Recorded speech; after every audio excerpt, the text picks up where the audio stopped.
Selamat datang dan salam semesta. Kembali lagi bersama caster yang apa hanya di podcast Debak, tempat dimana kamu bisa belajar mengenai sains, teknologi, dan tips terbaru mengenai sains. Karena dari beberapa hari yang lalu caster terlalu banyak tentang sains ya, baik tentang kimia atau makanan dan lain-lain. Kali ini tentang teknologi nih teman-teman. Dimana teknologi era, dimana saat ini kan kita sedang memasuki era revolusi industri keempat yang sudah dimulai sejak 2012-2013 lalu. Awal mulanya revolusi industri itu merupakan hal yang ya bisa dibilang itu selalu berkembang lah. Kali ini caster nggak akan membahas secara lengkap mengenai sejarah dan tetek bengek atau serba-serbi secara detail ya untuk masalah revolusi industri ini. Tapi yang jelas revolusi industri pertama itu berasal dari Jerman tahun 1500-an. Nah, apa sih yang mau kita bahas di revolusi industri ini?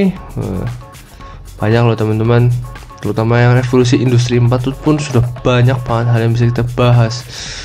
Kenapa revolusi industri itu penting untuk kita bahas? Pertama, teman-teman tuh harus tahu bahwa eranya sudah berubah dan itu akan mempengaruhi pergeseran berbagai bidang di dalam dunia nyata yang kadang tuh orang-orang itu nggak mau tahu ya, dan kurang bisa mengikuti perkembangan zaman. Jadinya ya kalau teman-teman melihat teman-teman ada orang-orang yang masih kurang update, ya itu bisa dibilang tidak mengikuti perkembangan zaman, termasuklah ini revolusi industri.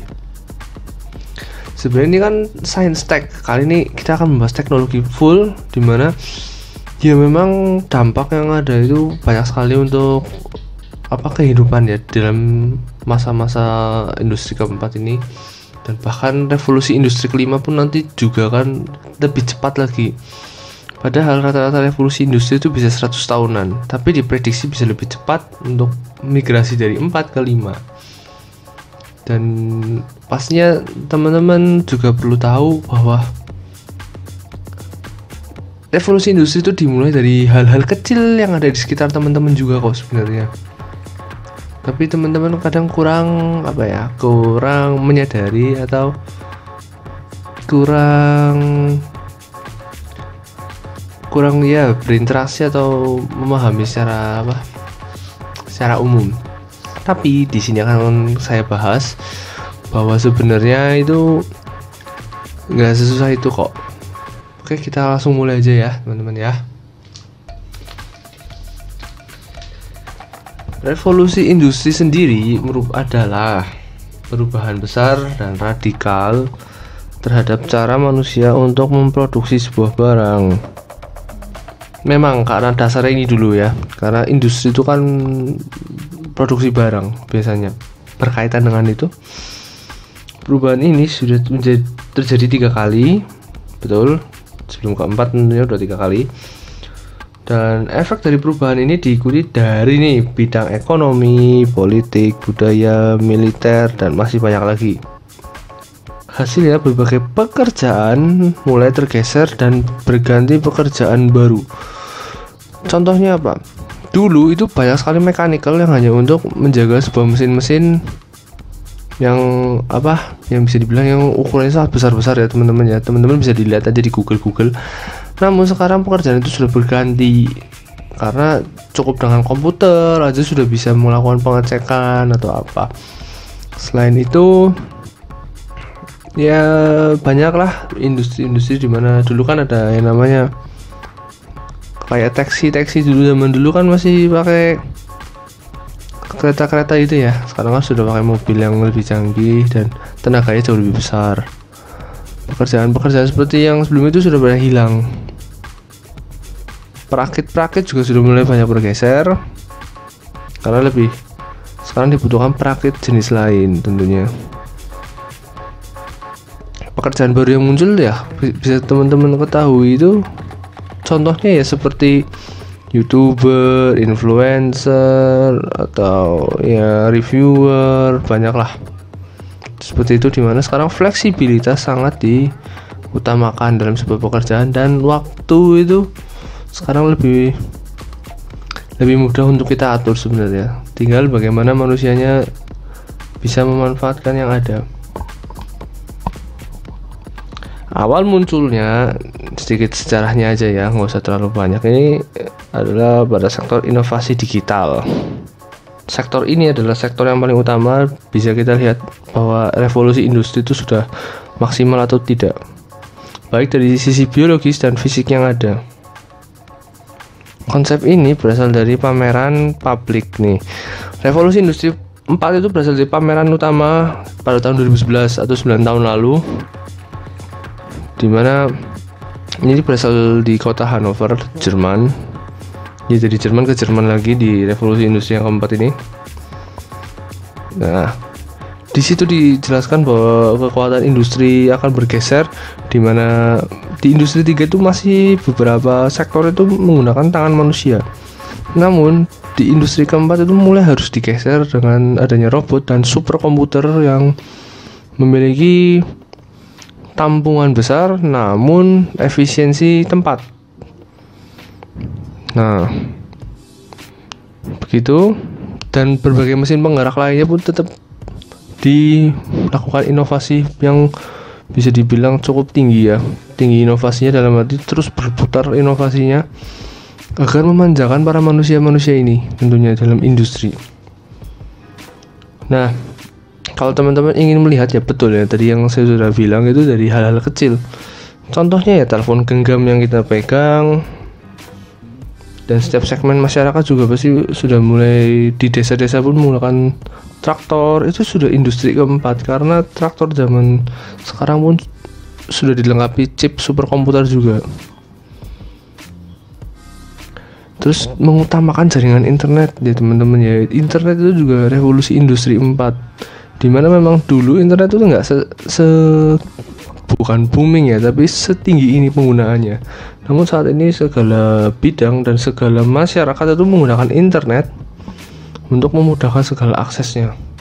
Kalau anak-anak dalam belajar, hiburan, remaja untuk mencari pengetahuan, kalau SMA itu mencari video-video jati diri, hiburan-hiburan khusus, dan tutorial, dan hal-hal tersebut akan selalu berkembang dan menuju ke umur tertinggi atau umur yang sudah uzur.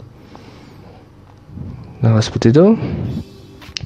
Internet ini kan menghubungkan setiap manusia yang ada di muka bumi, baik yang dari satu negara ke negara lain, akan dengan mudahnya berinteraksi dengan area jaringan internet. Dan itu bisa dilihat dari jejaring sosial, di mana bisa dikatakan bahwa beberapa tahun ini belakangan sosial media itu sangat tinggi trafficnya, penggunaannya, dan bisa dikatakan hampir setiap detiknya akan selalu ada interaksi baru yang pastinya membuat seseorang jauh lebih tahu tentang orang tersebut. Terus kalau untuk perusahaan, apa coba yang berubah? Tentunya kalau teman-teman ketahui, kalau perusahaan dulu tuh kan masih menggunakan kertas atau apapun itu untuk catatan-catatan penjualan. Nah, untuk saat ini sudah menggunakan komputer dan menggunakan aplikasi dengan berbasis database yang dapat menampung cukup besar kapasitasnya. Seperti itu. Itu contoh pergeseran yang ada di sebuah perusahaan dan sebuah bidang ekonomi. Kalau untuk politik ya sekarang ya lebih mudah kan, misalnya untuk interaksi antar kepala negara dengan adanya aplikasi-aplikasi bawaan dan aplikasi-aplikasi khusus, di mana para kepala negara tetap bisa saling berhubungan dalam mengalahkan corona, contohnya seperti itu. Oke, untuk yang selanjutnya itu ciri-cirinya ya. Perkembangan revolusi ini bisa dilihat tadi. Ya, perusahaan tadi sudah berubah dari berbagai sisi teknologinya, yang manual atau menggunakan tangan sekarang sudah menggunakan komputer. Ini dalam membantu produktivitas serta membantu efisiensi kinerja daripada pegawai. Karena misalnya pegawai dengan mencatat bisa memakan waktu 2 jam, dengan adanya komputer hanya akan memakan waktu setengah jam hingga 1 jam saja. Terus seperti itu. Jadi teman-teman perlu sadari. Kayak selanjutnya tuh ciri-ciri yang kedua tuh, efek perkembangan industri ini berasal dari negara maju hingga berkembang. Jadi ya otomatis negara-negara maju dulu yang akan akhirnya merambat dan menuju ke negara berkembang, dan negara yang kecil sekalipun tetap akan mengalaminya. Kenapa? Karena ini nggak bisa dihindari dan ini harus disadari dan dilakukan secara tepat agar positifnya jauh lebih banyak yang diterima. Itu yang kedua tuh. Pastinya mau nggak mau itu akan terus berkembang ya. Yang terakhir, efektivitas serta produktivitas manusianya itu akan semakin tinggi dan membuat segala sistem tata kelola manajemen dan pergerakan sebuah organisasi jauh lebih terukur, rapi dan lebih baik. Organisasi di sini untuk penjualan ya, bukan organisasi yang apa. Contohnya seperti itu teman-teman. Nah terus plus minusnya apa dong di revolusi industri ini? Kalau dikatakan plus minusnya itu cukup banyak. Yang jelas itu ya teman-teman mampu meningkatkan kualitas hidup untuk secara maksimal, dan kualitas hidup ini berimbas pada pendapatan per kapita di suatu negara di dunia, peningkatan kesejahteraan manusia yang ada, dan berbagai sisi kehidupan. Jadi kan ketika seseorang mencari informasi atau seseorang mencari sebuah kebutuhan itu akan jauh lebih mudah dengan adanya revolusi industri ini. Tuh mengapa meningkatkan kualitas hidup, baik dari negara manapun, baik maju atau berkembang, itu pasti akan tetap berdampak. Terus peningkatan teknologi tentunya ya, setiap manusianya nantinya akan menjadi orang yang melek-melek teknologi dan bisa menggunakan teknologi semaksimal mungkin dan sebaik mungkin untuk menghindari dari hal-hal yang buruk. Terus mengurangi lapangan kerja itu minusnya, betul, karena sudah seperti yang dibilang di awal, karena sekarang berbagai pekerjaan itu bisa dilakukan di mana saja, dan dengan adanya superkomputer pun banyak yang mulai sudah tidak dibutuhkan. Bahkan akuntan itu kadang sudah nggak terlalu dibutuhkan, lebih dibutuhkan pada sistem agar keterjaminan rahasia itu selalu nomor satu. Itu yang membuat ya bisa dibilang revolusi industri ini sangat baik. Untuk yang kedua, nah ini nih, revolusi industri 4 itu memaksakan berbagai macam data itu, arus data selalu lewat di internet atau dimanapun. Nah dengan itu banyak sekali privasi yang hilang atau informasi-informasi pribadi, karena bisa terjadi kebocoran data yang tidak diinginkan pertama, dan tentunya bisa terjadi berbagai scam atau penipuan atau ya penjiplakan lah untuk cloning, di mana data-data tersebut menjadi tidak aman. Itu harus disadari juga. Itulah mengapa bermain sosial media itu sangatlah penting untuk menjaga attitude teman-teman. Itu termasuk dalam salah satu bidang revolusi industri yang keempat teman-teman, karena sekarang arus data itu memang sangat cepat perubahannya, update-nya atau pembaharuannya itu sangat cepat. Itulah mengapa algoritma pada suatu sosial media pun selalu berubah-berubah agar jauh lebih baik, agar lebih tepat, dan tidak disalahgunakan oleh pengguna-pengguna yang ada untuk saat ini. Karena bisa dilihat dari berbagai sosial media, pastinya akan terjadi sosial media itu cyberbullying, penipuan atau scamming, dan banyak sekali hal-hal lainnya. Oke, itu aja teman-teman untuk revolusi industri 4 yang bisa saya katakan. Mau tidak mau memang kita harus mengalaminya, dan mau nggak mau kita harus menjalaninya, dan lakukanlah dengan giat, karena pastinya ketika Anda sudah mendapatkan celah di revolusi industri, maka Anda bisa mendapatkan keuntungan dan ya kemudahan dalam mencari pundi-pundi rupiah. Itu salah satunya. kepraktisannya, efisiensinya, dimana Anda cukup bisa duduk aja sekarang udah bisa mendapatkan pundi-pundi rupiah yang tinggi. Dan Anda membutuhkan informasi di mana saja bisa menggunakan HP Anda dan ada di genggaman tangan. Dulu tidak bisa seperti itu teman-teman, karena bisa dilihat dari revolusi industri lama itu HP tidak ada. Kalau nggak HP belum secanggih saat ini, komunikasi juga masih sulit, biayanya tinggi. Sekarang sudah lebih murah, lebih mudah, dan pastinya lebih cepat. Itulah mengapa sekarang sudah banyak sekali teknologi yang dari wire menjadi wireless.